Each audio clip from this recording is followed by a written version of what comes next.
પાણીની નામનું એક બાળક હતું. તેને ખૂબ ભણવું હતું, પણ તેને કંઈ આવડતું નહોતું.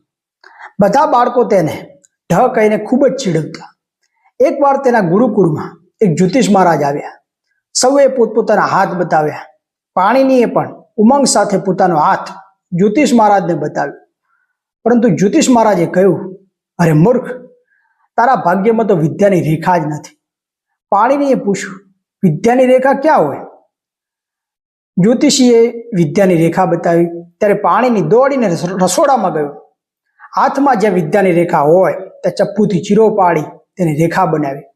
આશ્રમના ગુરુજી, જ્યોતિષ મહારાજ અને બધા જ બાળકો ડઘાઈ ગયા. પાણીનીએ સૌને કહ્યું, મારે ભણવું જ છે અને હું ભણીને જ રહીશ.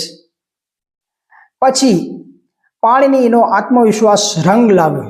જોતજોતામાં તે મહાન વિદ્વાન બની ગયો અને સંસ્કૃતના વ્યાકરણનો મહાન ગ્રંથ અષ્ટાધ્યાયી તેમણે જ લખ્યો છે, જેની નામના આખી દુનિયામાં છે.